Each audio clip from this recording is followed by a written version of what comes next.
ដំណើរឆ្ពោះទៅរកការរលំរលាយនៃរបបសាធារណរដ្ឋខ្មែរនៅពេលដែលរបបសាធារណរដ្ឋខ្មែរចុះស្រុតបន្តិចម្ដងដោយសារតែសង្គ្រាមអំពើពុករលួយនិងការខ្វះសមត្ថភាពប្រឈមមុខនឹងស្ថានភាពនៅខាងរដ្ឋាភិបាលនិរទេសរបស់សម្ដេចនរោត្តមសីហនុឯណោះវិញអតីតប្រមុខរដ្ឋខ្មែរចាប់ផ្ដើមយល់យ៉ាងច្បាស់ថាព្រះអង្គគ្មានទូនាទីអ្វីក្រៅពីការបណ្ដោយឲ្យទីក្រុងប៉េកាំងប្រើប្រជាប្រិយភាពរបស់ព្រះអង្គដើម្បីទាក់ទាញប្រជាជនខ្មែរឲ្យចូលរួមប្រយុទ្ធនៅក្នុងជួរខ្មែរក្រហមនោះឡើយដោយប្រជាជនខ្មែរអស់មានជំនឿទៅលើរបបសាធារណរដ្ឋខ្មែររបស់លោកលន់ នល់ពួកខ្មែរក្រហមរងចាំតែពេលចូលមកក្នុងទីក្រុងភ្នំពេញតែប៉ុណ្ណោះរីឯសហរដ្ឋអាមេរិកក៏អស់លទ្ធភាពជួយសាធារណរដ្ឋខ្មែរបន្តទៀតដែរបន្ទាប់ពីរឿងអាស្រូវ Watergate បានផ្ទុះឡើងលោកប្រធានាធិបតី Nixon បានសុំលាលែងពីមុខតំណែងនៅថ្ងៃទី8ខែសីហាឆ្នាំ1974ផុតពីលោក Nixon ទៅអ្នកដឹកនាំសាធារណរដ្ឋខ្មែរបានបាត់បង់ឯកមួយដ៏ធំរីឯបង្អែកដ៏ធំមួយទៀតដែលសាធារណរដ្ឋខ្មែរបាត់បង់ដែរនោះគឺការគាំទ្ររបស់ប្រជាជនជាពិសេសពីសំណាក់យុវជននិងបញ្ញវន្តចំពោះអ្នកដែលបានក្លាយទៅជាអ្នកសាធារណរដ្ឋព្រោះតែគេចង់បានត្រឹមតែទូនាទីជារដ្ឋមន្ត្រីឬក៏លៀបសក្ការៈផ្សេងៗតែប៉ុណ្ណោះនោះក៏ចាប់ផ្ដើមភិតភ័យនៅចំពោះមុខការវាយប្រហារចូលមកក្នុងទីក្រុងជាយថាហេតុរបស់ពួកខ្មែរក្រហមដូចជានៅក្នុងរបបនយោបាយនានាកន្លងមកដូច្នោះដែរអ្នកទាំងនោះដែលតាំងខ្លួនថាជាអ្នកឆ្លាតគ្រប់រដូវខិតខំរិះរកគ្រប់មធ្យោបាយដើម្បីរៀបចំខ្លួនរក្សាទូនាទីនិងទ្រព្យសម្បត្តិរបស់ពួកគេជាមួយអ្នកឈ្នះបន្តមកទៀតប៉ុន្តែទោះជាឆ្លាតយ៉ាងណាក្តីដោយខ្វះប្រាជ្ញាទស្សនវិជ្ជាជ្រៅជ្រះនិងការចេះដឹងប្រវត្តិសាស្ត្រសកលលោកសម្រាប់វិភាគស្ថានភាពគេក៏នៅតែចាញ់បោកការឃោសនារបស់ពួកខ្មែរក្រហមនឹងទីក្រុងប៉េកាំងប្រទេសចិនពួកគេជឿដោយឆោតល្ងង់ថាសម្ដេចនរោត្តមសីហនុជាមេរបស់ពួកខ្មែរក្រហមដូច្នេះគេយល់ថាត្រូវតែធ្វើការចរចាជាមួយនឹងរដ្ឋាភិបាលរួមរួមជាតិរបស់សម្ដេចនរោត្តមសីហនុនិងខ្មែរក្រហមគេឥតយល់ទាល់តែសោះថាតាំងពីថ្ងៃទី18ខែមិនិនាឆ្នាំ1970មកសម្ដេចនរោត្តមសីហនុគ្រាន់តែជាឧបករណ៍ឬក៏ជាអ្នកទោសរបស់ខ្មែរក្រហមនិងចិនតែប៉ុណ្ណោះទោះបីនៅពេលក្រោយមកទៀតក្តីទោះបីសម្ដេចនរោត្តមសីហនុបាននិពន្ធសៀវភៅមួយដែលមានចំណងជើងថាអ្នកទោសខ្មែរក្រហមក្តីក៏ពួកគេនៅតែជឿថាសម្ដេចនរោត្តមសីហនុមានសេរីភាពគ្រប់គ្រាន់ដើម្បីយាងវិលមកយកអំណាចរបស់ព្រះអង្គវិញបានដែរហើយព្រះអង្គនឹងគ្រប់គ្រងប្រទេសដោយពីពេលមុនវិញទៀតព្រះអង្គថាព្រះអង្គគឺជាអ្នកទោសរបស់ពួកខ្មែរក្រហមតែតើមានអ្វីខុសប្លែករវាងខ្មែរក្រហមនិងអ្នកដែលបានឧបត្ថម្ភចលនានេះតាមការពិតទៅរបបសាធារណរដ្ឋខ្មែរនៅពេលនោះជារបបមួយដែលដឹកនាំដោយអ្នកនយោបាយអភិរក្សនិងអ្នកឱកាសនិយមព្រមទាំងអ្នកដែលពឹងផ្អែកទាំងស្រុងទៅលើសហរដ្ឋអាមេរិកតែប៉ុណ្ណោះរីឯយុវជននិងបញ្ញវន្តសាធារណរដ្ឋនិយមវិញគេគ្មានទូនាទីដឹកនាំអ្វីសំខាន់ក្នុងការកសាងរបបថ្មីនេះឡើយបើពួកគេហ៊ានរិះគន់ពួកអ្នកអន្ត្រឹសដែលបានទទួលបុណ្យស័ក្តិដោយការអែបអបឬដោយបណ្ដាញមិត្តភ័ក្តិគេច្បាស់ជាគ្មានជំរឿសអ្វីទៀតក្រៅពីការរត់ចោលស្រុកឲ្យបានឆាប់រហ័សបំផុតនោះទេ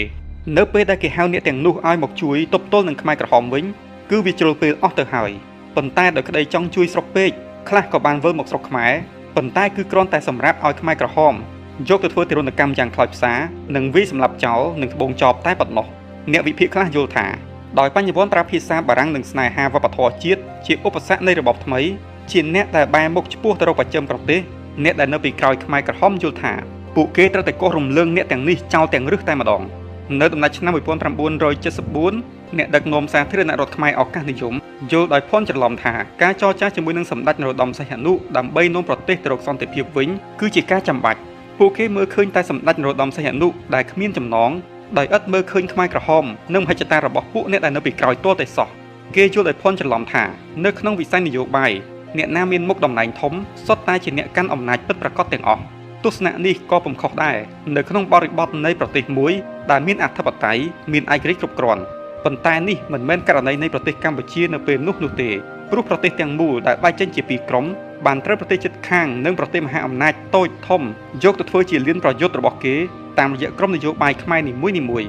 បើមានបរទេសនៅពីក្រោយគឺគ្រាន់តែជាឆាកល្ខោនមួយតែប៉ុណ្ណោះកូនអុករបស់ចិននៅពេលដែលសម័យបដិវត្តវប្បធម៌ចិននោះគឺមិនមែនសម្ដេចនរោត្តមសីហនុដោយដែលសម្ដេចសីហនុតែងតែជឿនោះទេ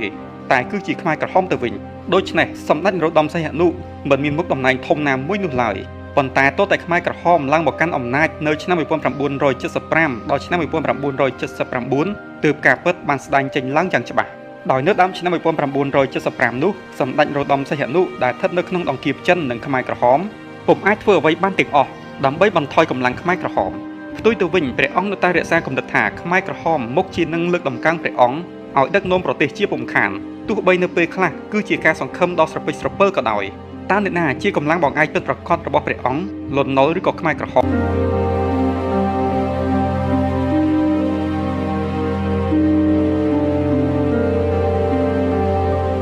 ទោះជាយ៉ាងណាក្តីនៅថ្ងៃ6មករាឆ្នាំ1975សម្ដេចនរោត្តមសីហនុដែលមានការក្រេវក្រោធនឹងឧត្តមស្នេហ៍លន់នល់ក៏បានអំពាវនាវឲ្យប្រជាពលរដ្ឋខ្មែរនិងអ្នកដឹកនាំសាធារណរដ្ឋខ្មែរមួយចំនួនក្រៅពីឧត្តមស្នេហ៍លន់នល់និងអ្នកអង្គម្ចាស់សិរីមតៈចូលមករួបរวมនៅក្នុងចលនារបស់ព្រះអង្គដើម្បីនាំសន្តិភាពឲ្យមកប្រទេសកម្ពុជាវិញតាមការពិតចំពោះខ្មែរក្រហមគ្មានទេការផ្សះផ្សាបែបនេះការប្រកាសសន្តិភាពគឺគ្រាន់តែសម្រាប់សម្រួលដល់យុទ្ធសាស្ត្រវាយយកភ្នំពេញតែប៉ុណ្ណោះនៅចុងឆ្នាំ1974ខ្មែរក្រហមមានមុខព្រួញមួយយ៉ាងច្បាស់គឺកាត់ផ្តាច់ការដឹកស្បៀងតាមទន្លេមេគង្គនិងតាមពលានយន្តហោះពោធិ៍ចិនតុងពោលគឺបង្អត់អាហារអ្នករស់នៅក្នុងទីក្រុងភ្នំពេញនៅក្នុងរាត្រីថ្ងៃទី31ធ្នូឆ្នាំ1974នោះប្រតិបត្តិការវាយប្រហាររបស់ខ្មែរក្រហមបានចាប់ផ្ដើមពីត្រើយខាងកើតនៃទន្លេមេគង្គនៅពេលដដែលនោះពួកខ្មែរក្រហមបានបាញ់គ្រាប់រ៉ុកកែតយ៉ាងច្រើនសន្ធឹកសន្ធាប់ទៅលើស្ថានីយ៍អាកាសយានដ្ឋានអន្តរជាតិពោធិ៍ចិនតុងព្រមទាំងទៅលើទីក្រុងភ្នំពេញជាបណ្ដាដំណើរឆ្ពោះទៅរកការរលំរលាយនៃរបបសាធារណរដ្ឋខ្មែរនៅពេលដែលរបបសាធារណរដ្ឋខ្មែរចុះស្រុតបន្តិចម្ដងដោយសារតែសង្គ្រាមអំពើពុករលួយនិងការខ្វះសមត្ថភាពប្រឈមមុខនឹងស្ថានភាពនៅខាងរដ្ឋាភិបាលនិរទេសរបស់សម្ដេចនរោត្តមសីហនុឯណោះវិញអតីតប្រមុខរដ្ឋខ្មែរចាប់ផ្ដើមយល់យ៉ាងច្បាស់ថាព្រះអង្គគ្មានទូនាទីអ្វីក្រៅពីការបណ្ដោយឲ្យទីក្រុងប៉េកាំងប្រើប្រជាប្រិយភាពរបស់ព្រះអង្គដើម្បីទាក់ទាញប្រជាជនខ្មែរឲ្យចូលរួមប្រយុទ្ធនៅក្នុងជួរខ្មែរក្រហមនោះឡើយដោយប្រជាជនខ្មែរអស់មានជំនឿទៅលើរបបសាធារណរដ្ឋខ្មែររបស់លោកលន់នល់ពួកខ្មែរក្រហមរងចាំតែពេលចូលមកក្នុងទីក្រុងភ្នំពេញតែប៉ុណ្ណោះរីឯសហរដ្ឋអាមេរិកក៏អស់លទ្ធភាពជួយសាធារណរដ្ឋខ្មែរបន្តទៀតដែរបន្ទាប់ពីរឿងអាស្រូវ Watergate បានផ្ទុះឡើងលោកប្រធានាធិបតី Nixon បានសុំលាលែងពីមុខតំណែងនៅថ្ងៃទី8ខែសីហាឆ្នាំ1974ផុតពីលោក Nixon ទៅអ្នកដឹកនាំសាធារណរដ្ឋខ្មែរបានបាត់បង់ឯកមួយដ៏ធំរីឯបង្អែកដ៏ធំមួយទៀតដែលសាធារណរដ្ឋខ្មែរបាត់បង់ដែរនោះគឺការគាំទ្ររបស់ប្រជាជនជាពិសេសពីសំណាក់យុវជននិងបញ្ញវន្តចំពោះអ្នកដែលបានក្លាយទៅជាអ្នកសាធារណរដ្ឋព្រោះតែគេចង់បានត្រឹមតែតួនាទីជារដ្ឋមន្ត្រី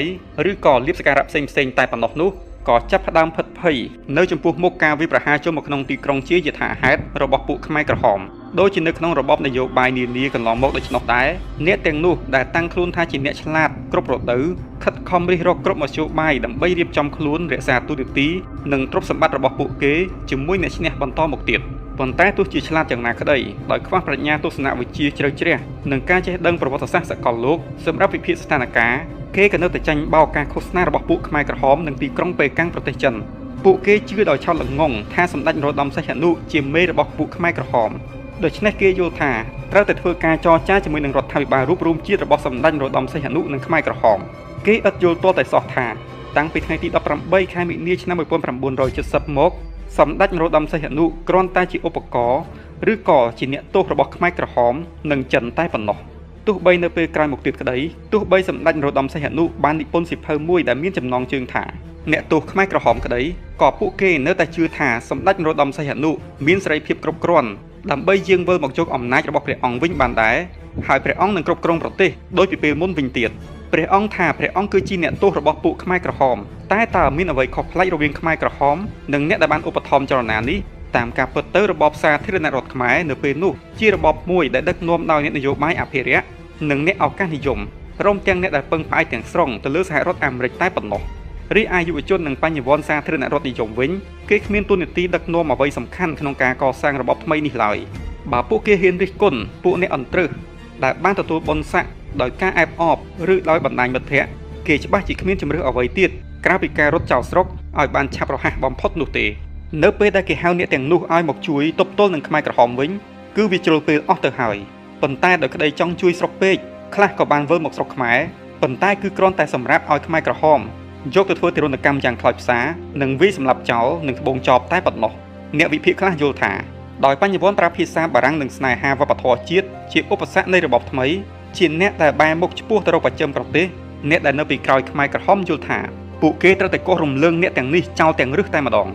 នៅដំណាច់ឆ្នាំ1974អ្នកដឹកនាំសាធារណរដ្ឋខ្មែរឱកាសនិយមយល់ដោយភ័ន្តច្រឡំថាការចរចាជាមួយនឹងសម្ដេចនរោត្តមសីហនុដើម្បីនាំប្រទេសទៅរកសន្តិភាពវិញគឺជាការចាំបាច់ ពួកគេមើលឃើញតែសម្ដេចនរោត្តមសីហនុដែលគ្មានចំណងដោយឥតមើលឃើញខ្មែរក្រហមនិងមហិច្ឆតារបស់ពួកអ្នកដែលនៅពីក្រោយទាល់តែសោះគេយល់ឲ្យភ័ន្តច្រឡំថានៅក្នុងវិស័យនយោបាយអ្នកណាមានមុខតំណែងធំសុទ្ធតែជាអ្នកកាន់អំណាចពិតប្រាកដទាំងអស់ទស្សនៈនេះក៏ពុំខុសដែរនៅក្នុងបរិបទនៃប្រទេសមួយដែលមានអធិបតេយ្យមានឯករាជ្យគ្រប់គ្រាន់ប៉ុន្តែនេះមិនមែនករណីនៃប្រទេសកម្ពុជានៅពេលនោះទេព្រោះប្រទេសទាំងមូលដែលបែកចេញជាពីរក្រុមបានត្រូវប្រទេសជិតខាងនិងប្រទេសមហាអំណាចតូចធំយកទៅធ្វើជាលានប្រយុទ្ធរបស់គេតាមរយៈក្រុមនយោបាយខ្មែរនីមួយៗបើមានបរទេសនៅពីក្រោយគឺគ្រាន់តែជាឆាកល្ខោនមួយតែប៉ុណ្ណោះកូនអុករបស់ចិននៅពេលដែលសម័យបដិវត្តវប្បធម៌ចិននោះគឺមិនមែនសម្ដេចនរោត្តមសីហនុដោយដែលសម្ដេចសីហនុតែងតែជឿនោះទេតែគឺជាខ្មែរក្រហមទៅវិញដូច្នេះសម្ដេចនរោត្តមសីហនុមិនមានមុខតំណែងធំណាមួយនោះឡើយប៉ុន្តែតើតែខ្មែរក្រហមឡើងមកកាន់អំណាចនៅឆ្នាំ1975ដល់ឆ្នាំ1979ទើបការពិតបានស្ដែងចេញឡើងយ៉ាងច្បាស់ដោយនៅដើមឆ្នាំ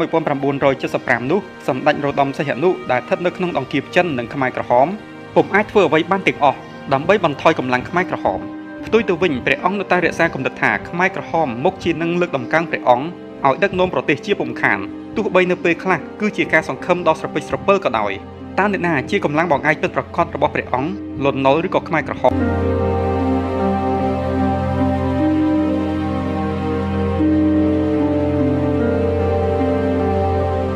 ទោះជាយ៉ាងណាក្តីនៅថ្ងៃ6មករាឆ្នាំ1975សម្ដេចនរោត្តមសីហនុដែលមានការក្រេវក្រោធនិងឧត្តមស្នេហ៍លន់នល់ក៏បានអំពាវនាវឲ្យប្រជាពលរដ្ឋខ្មែរនិងអ្នកដឹកនាំសាធារណរដ្ឋខ្មែរមួយចំនួនក្រៅពីឧត្តមស្នេហ៍លន់នល់និងអ្នកអង្គម្ចាស់សិរីមតៈចូលមករួបរวมនៅក្នុងចលនារបស់ព្រះអង្គដើម្បីនាំសន្តិភាពឲ្យមកប្រទេសកម្ពុជាវិញតាមការពិតចំពោះខ្មែរក្រហមគ្មានទេការផ្សះផ្សាបែបនេះការប្រកាសសន្តិភាពគឺគ្រាន់តែសម្រាប់សម្រួលដល់យុទ្ធសាស្ត្រវាយកភ្នំពេញតែប៉ុណ្ណោះនៅចុងឆ្នាំ1974ខ្មែរក្រហមមានមុខព្រួញមួយយ៉ាងច្បាស់គឺកាត់ផ្តាច់ការដឹកស្បៀងតាមទន្លេមេគង្គនិងតាមពលានយន្តហោះពោធិ៍ចិនតុងពោលគឺបង្អត់អាហារអ្នករស់នៅក្នុងទីក្រុងភ្នំពេញនៅក្នុងរាត្រីថ្ងៃទី31ធ្នូឆ្នាំ1974នោះប្រតិបត្តិការវិប្រហាររបស់ខ្មែរក្រហមបានចាប់ផ្ដើមពីត្រើយខាងកើតនៃទន្លេមេគង្គនៅពេលដដែលនោះពួកខ្មែរក្រហមបានបាញ់គ្រាប់រ៉ុកែតយ៉ាងច្រើនសន្ធឹកសន្ធាប់ទៅលើស្ថានីយអាកាសយានដ្ឋានអន្តរជាតិពោធិ៍ចិនតុងព្រមទាំងទៅលើទីក្រុងភ្នំពេញជាបណ្ដា